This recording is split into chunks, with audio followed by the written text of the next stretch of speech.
Good morning, students. My name is Gisela Siririka. I'm your tutor for teaching and learning resources. And this presentation is for the exam. The April exam is based on the April exam. Make sure that you listen very carefully. And this presentation is for the DJP TLR 22, DPP TLR 22, BES TLR 22, DE TLR 12, DES TLR 21. If you do all these courses, you must know that this presentation is for all of you based on your study guide. Okay? You have your study guide and you know what you are supposed to study. You take what is yours, what is appropriate for you, and you leave what is not appropriate for you. Okay? You are welcome to this presentation, all students. Now let me look at the few units in your study guide for the 2019 examination. If you want to pass this 2019 April examination, you need to know all 5 units in your study guide. Okay? Unit 1 is on the concepts and issues of teaching and learning resources. What do I mean by teaching and learning resources? Teaching and learning resources, it involves everything in that classroom. It can be the teacher itself, the resources, the materials, the learners in that classroom, and the environment itself, the classroom itself, the environment. It is involved in that teaching and learning resources. Okay? Unit 2, it deals with the role of resources, the media in communication and learning theories. Now we have the different types of theories in your study guide, the cognitive theory, the behaviorist theory, the humanistic theory. No? That's in that unit 2. Unit 3, appropriate tools and equipment for particular age groups and areas. Okay? Unit 4 has to do with the use and advantages of traditional pre-primary, primary classroom media. Okay? Pre-primary in our case will be from 0 to 6 years. 7 years learners must be in school, primary. Okay? Unit 5, the relationship among resources and lesson phases, teaching strategies and teaching learning methods. Okay? The exam learning outcomes, what you are supposed to know as a student. If you want to pass this coming exam, you need to define the concepts and issues of teaching and learning resources. What are these concepts? These are educational technology. You need to define what it is.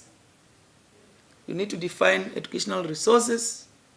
You need to define teaching resources media, the learning resources media, and then multimedia. Multi means many, and audiovisual material. Audio means listening, you hear, you understand it.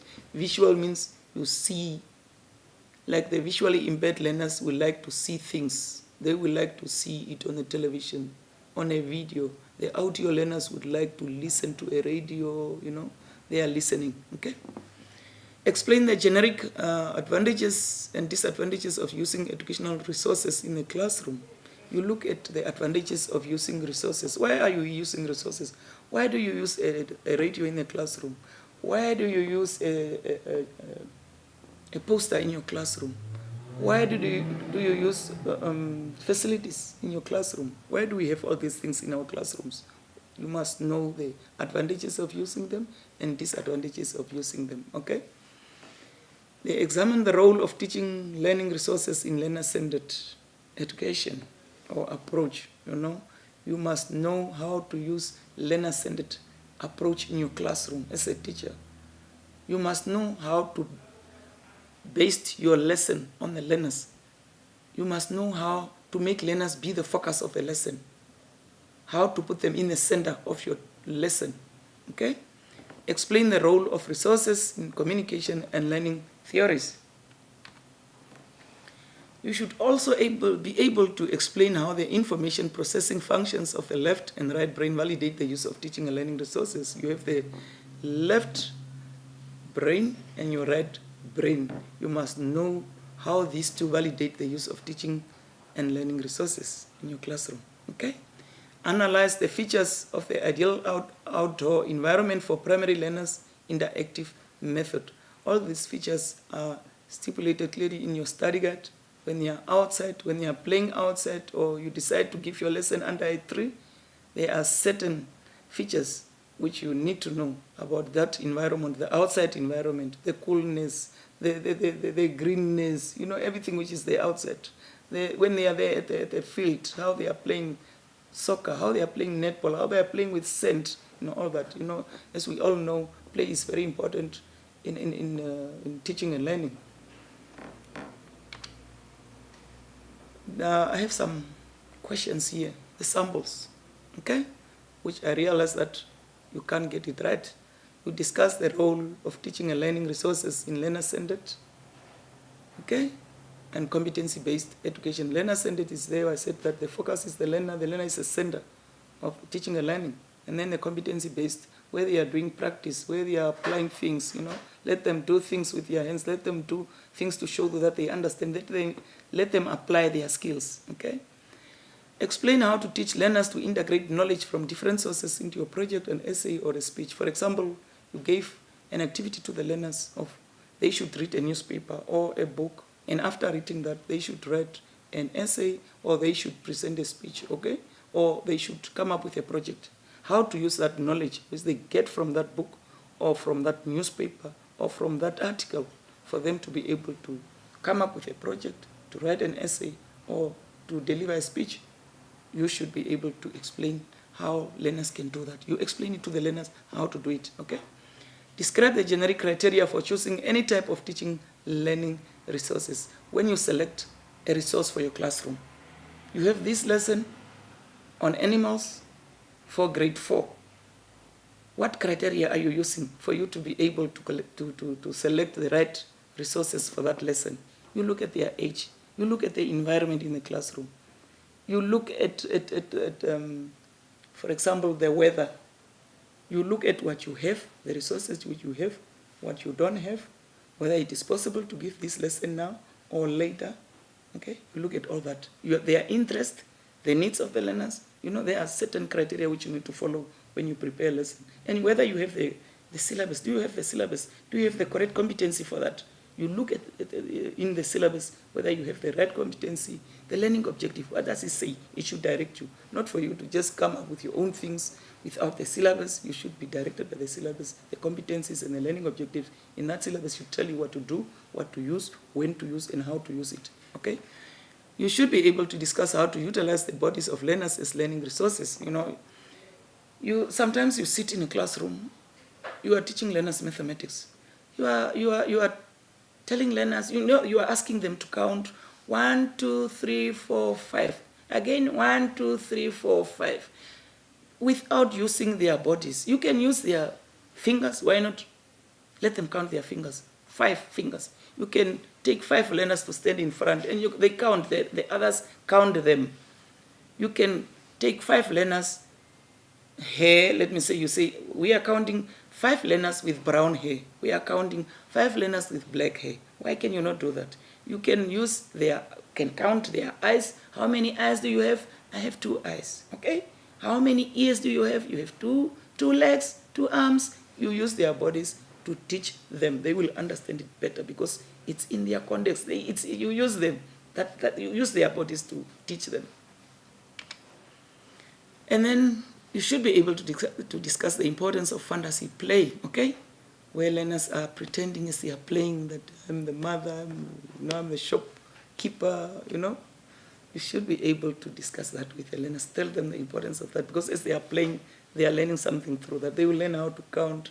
They will learn how to use the money. They will learn how to be parents, to be responsible, to be accountable. To discover, they learn a lot of things through that.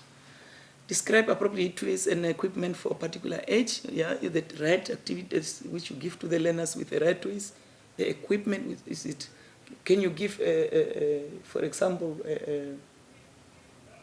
let's take a word, even now a ball, everyone can use a ball, everyone can play with a ball. A car, maybe you give a car to a girl, all those things.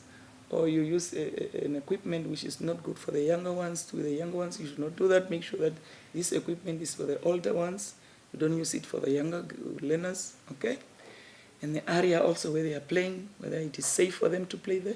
No, this is all in your hands.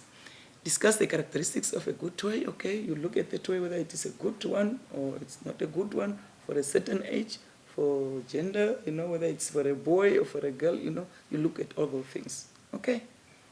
List ways that promote active play. You list them. You are directed by your study guide. All these things are there in your study guide. And as a teacher, sometimes you are there in your classroom and the environment should tell that this way is the right one for this. And I don't have that which is stated in this book, in the study guide or in the syllabus. As a teacher, I must improvise. You come up with your own. Why not? Come up with your own toy. You can even ask them to make their own. Okay? You should be able to examine the effective uses and advantages of the flip chart. In your classroom, you are using a flip chart. You should be able to know the advantages. Why am I using it? Learners can see better. It depends on your handwriting as well. As a teacher, you make sure that you have the right handwriting for the right grade. Especially for the young ones, you want things to be clear to them, okay? And when you write it on a flip chart, learners will enjoy it. And sometimes you also tell them that you use a flip chart because you don't have a blackboard. Deep there in a rural area, no blackboard, I can use a flip chart, okay? Why not? Explain the effective uses and advantages of chalk whiteboard for pre-primary and upper primary learners, okay? The use of the chalkboard or a whiteboard, sometimes we call it a blackboard, okay? The advantages. Why should we have it? There are schools without it, but what is the advantages of having it? You have it for you to be able to read something somewhere there, for you to be able to read on that blackboard, whiteboard, chalkboard. Some people don't have it. If you don't have a chalkboard, you won't be able to read or to study, okay? Describe how to use the radio as a teaching learning medium. I don't think that some of us know that a radio is a good teaching and learning resource. You can bring it to your classroom. Learners can listen to a story. They can listen to a story on something which they know. You must just maybe, like, for example, around 10, they have this program for kids. You put the radio there in the classroom. You explain to them the importance of it. You explain to them where we should listen a radio this time in our classroom. Let them understand before they can start making noise. Because some will feel like, this is my granny's radio. She likes listening to a radio. I will not listen to a radio, okay? You should be able to analyze how teaching strategies such as direct, indirect, interactive, experiential, and independent influence the use of resources. This is stated very clear in your study guide, the direct teaching, the experiential, where learners are bringing in their experiences, interactive, where they are interacting, the direct one where you work with them, learner-centered, the indirect, the teacher-centered method, all this is stated in your method. And don't think that teacher-centered is a wrong method. It's correct as long as you know how to use it. It's not always wrong, okay? Examine the 4 generic steps in preparing for the application of the resources in the lesson. When you prepare a lesson, you have certain things which need to be part of your lesson. Certain components, for example, yourself, you should be part of that lesson. The environment, the classroom environment or outside environment of that lesson, it should be part of your lesson. It depends whether your lesson will be outside or inside the classroom, but the environment is part of your lesson. And then you have the materials which we are going to use. And the learners who are going to listen to your lesson. Okay? All these things, the 4 things, is yourself, the environment, the materials, and the learners should be part of your lesson. And your lesson, it has the components which you all know, that you have your date, the subject, the duration of the lesson, the introduction, how to start your introduction. And then you come to your learning objective. You come to your basic competency. After the basic competency, that's when you come to your introduction. I was not supposed to start with the introduction first. It's first the learning objective, then where learners will do this, and then the basic competency where learners should be able to, at the end of the day, what do you want them to achieve? Okay? The basic competency, and then you have your teacher activities and the learners' activities. You come to the conclusion, you come to the reflection. These are all components of a lesson plan, okay? We should know how to explain this. If I ask you a question on that, make sure that you understand. It's also clear there in the study guide, okay? Discuss why playing is so crucial for primary learners' learning. Why should learners play? Why do we want learners to play? They are learning through playing. They are discovering things. They are socializing. They are learning physically, the fine motor skills which are developing, the gross motor skills, the legs, which are developing. They are jumping. They are screaming, They are all learning. They are reasoning differently when they are playing. They are communicating. There are a lot of issues which they are learning through this playing. Now you will see that. I remember last week I was at a funeral where kids were playing, they were making noise according to their parents, and they were shouting like, no, don't make noise. I said, please let them play. Let them play. They are learning through that play. These are kids from different areas, and they are playing. Let them play. Let them just learn. And the parents could understand, Sometimes it's just that we don't understand why they are playing, why they need to play. Let them just play. Let them learn through that. Even if they are playing with sand, that feeling, they are learning, Let them just learn through that. They will make a difference between hard and soft, stones, sand. They will learn through that. You should be able to discuss the different types of areas. Playroom needs to have to accommodate different types of play. Like, for example, in your classroom, you should have different types of corners. We call them corners in primary or in junior primary. You have a reading corner. You will have a science corner, a sport corner. You have different types of corners in your classroom where if you have 40 learners, these corners will help you. Because while you are busy with these learners, few learners, 2 learners, 3 learners will be busy at the reading corner. Once done with that reading, one can move to the science corner. As long as your instructions are clear to the learners, corners are good in your classroom. And I know some of you will say, no, my classroom is small, I don't have enough space, but you can use corners. Why can you not take some outside? Sit under a tree, read a book. Others under another tree, they do this. Others in the classroom, you keep the less able learners busy with the learner support. You sit with them, you help them, while this other learner is also explaining something to another one, which we say is peer tutoring. But make sure that you explain it very well to them, not to misuse that opportunity for this learner to explain things to the other learner. And then that 40 learners in your classroom won't disturb you, because you know how to divide them, okay? And you should be able to discuss why field trip is a wonderful teaching and learning resource. Why do you think that it is important for learners to go out? You take them. I know that some will say that we don't have money to take learners out. No, a field trip, why can you just walk to a river in your area there, teach them things there, show them things, show them the environment, natural environment, let them see things. You can take them outside the classroom, just the outside. Show them the small insects, okay? You teach them something in the classroom, now you take them out to see this reality outside. The trees, if you are talking about the seasons, and we are in winter or summer, show them the green tree in summer, show them outside so that they can see and understand your concept better. You should be able to propose how a teacher should manage his teaching learning resources, okay? You must be able to propose how to manage your resources in your classroom. I don't have enough in my classroom. How will I manage? I have only 5 textbooks. I only have 3 exercise books. How will you manage that? They are not enough, but I need to use them. How will you manage? Do I divide them in groups? Or while these ones, I have only 3 science textbooks.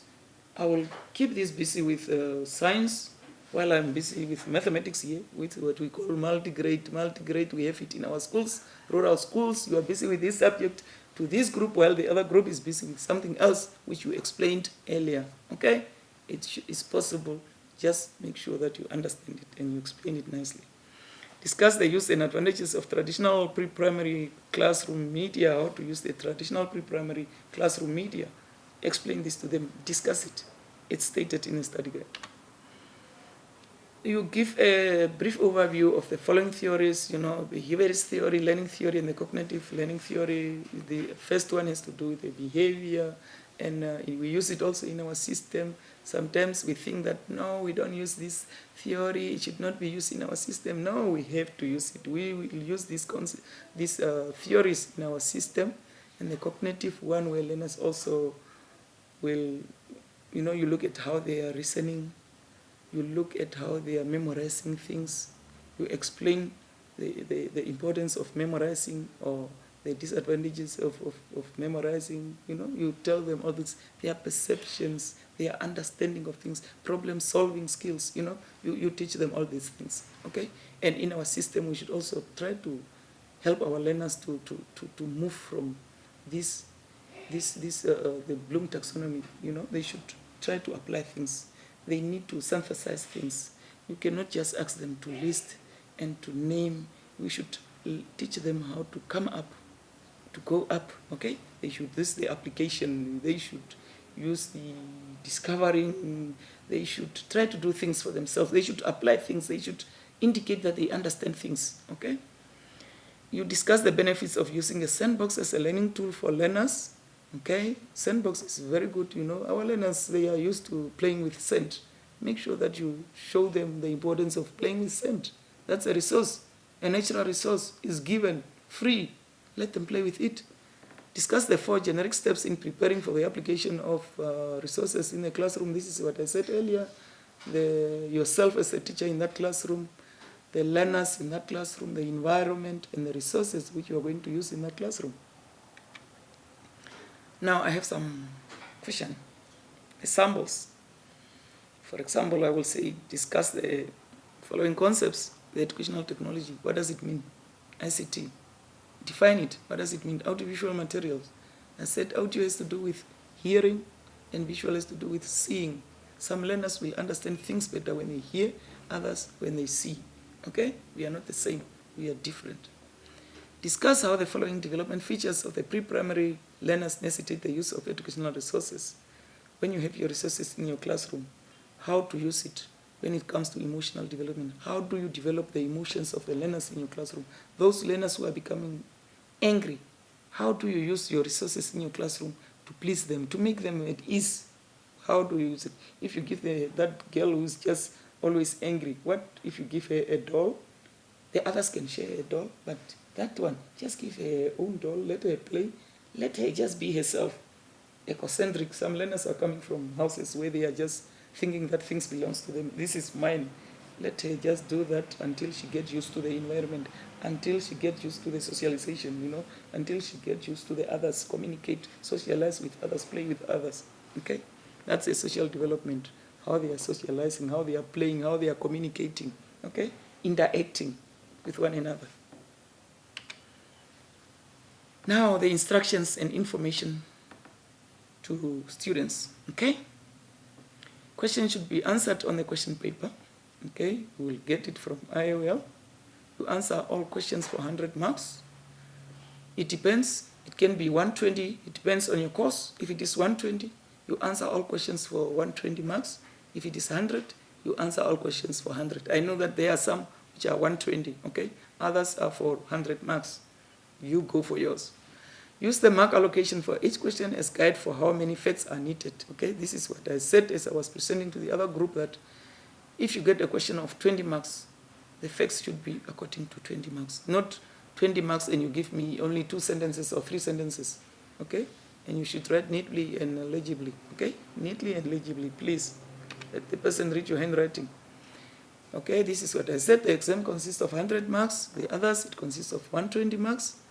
A sub-minimum of a mark of 50 must be attained in the examination. Make sure that you get 50% in the examination.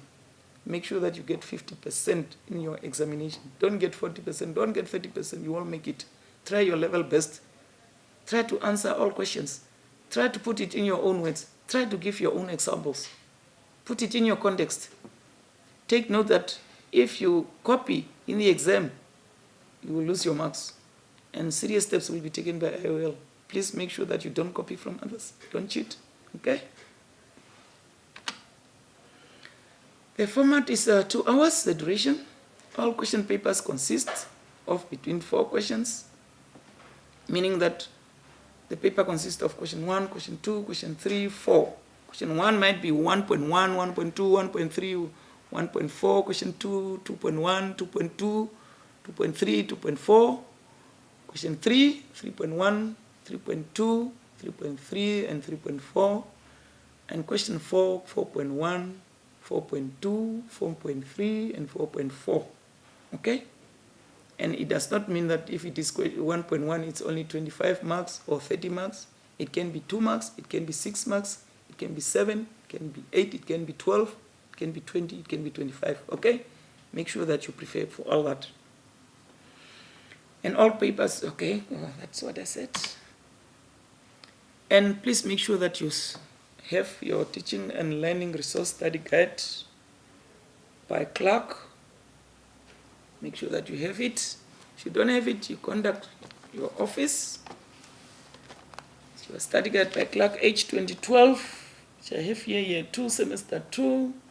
Make sure that you have your right study guide, the correct one. And you must know or read all your assignments of 2018 and presentations of 2018, April, August, and November.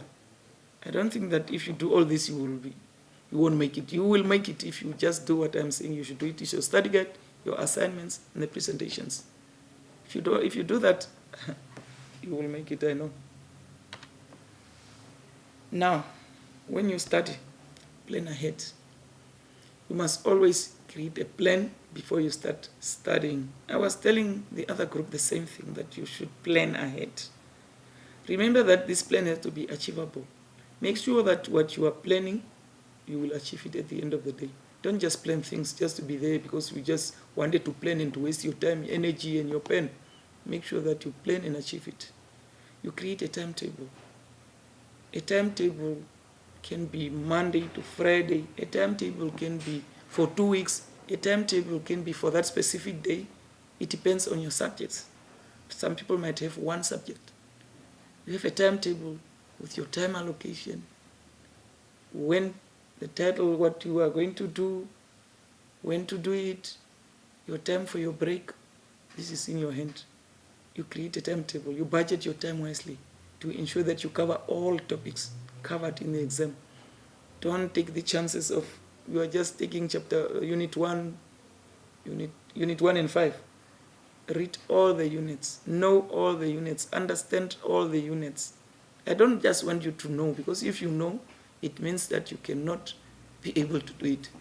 But if you know, understand, and apply it, do it, show me that you understand, then I will say that you will pass. Okay? Remember to take regular breaks and get out and exercise. Don't just sit for 3 hours reading and wasting your time. Read, stand up, relax, go outside, and come back. You start as early as possible. Don't cram. Cramming the night before is proven to be ineffective because you are taking in so much information at once that is impossible to memorize at all. You know, sometimes when you don't have enough time, you are panicking, and then, you don't know what you are doing. You are just there wasting your time. If you don't understand things, ask your colleagues, ask your friends, ask your teachers, ask your parents. Some parents are educated. Even if they are not educated, they can say that in mother tongue. They put it in their own words. You understand it better also. Meaning that you can also ask them if you don't understand something, okay? Sometimes it will be something like on play. A parent will explain to you why play is important. A parent can explain to you the importance of stories, of telling stories. So some of those things, you can get it from the parents, okay? You must not be afraid if you don't understand something. If a person is explaining something to you and you don't understand it, just go back. Ask for elaboration. Ask for better explanation for you to be able to understand it better, okay? You take breaks. You need some time to have fun, go outside, run a bit, talk to your friends, and come back. But it should not be for a longer time. And it's better to revise when you are feeling relaxed than to exhaust yourself studying all day, okay? You study, you relax, and then you come back to revise, okay? Revision is very important when you take a piece of paper and a pen. I like that, writing down. I like writing down. I don't forget what I'm writing down. Some people will just sit and talk. That's also good. You just talk, okay? But make sure that you don't memorize. The talking does not mean that you are just saying, bah, bah, bah, bah, bah. No, you come up with your, for example, in my class, I will do this and this and this and this. If this learner is doing this, I will do this. I've realized that learner A is not good in this. I will ask learner B to explain this to this. You know, come up with your own examples. Put it in your context. No one will say your context is wrong, because I don't know your context. As long as it is right, you know, it's your classroom. You know your classroom better than me. Now, for you to contact me, you should contact me from 17 hours to 20. This is now, let me say, from Monday to Friday, weekdays. You contact me from 5 o'clock to 8 o'clock in the evening. And then weekends, you can contact me from 8 to 22 hours. There you can contact me anytime. Don't be afraid. If you don't understand something, please call me. I will assist where possible. And if I say I'm busy, I will come back to you. Don't feel bad. Don't feel offended. I will come back to you. If I don't come back, you come back again, you call. It's you who need help, not me. But I will assist. That's my Gmail. You can contact me through my Gmail. Thank you.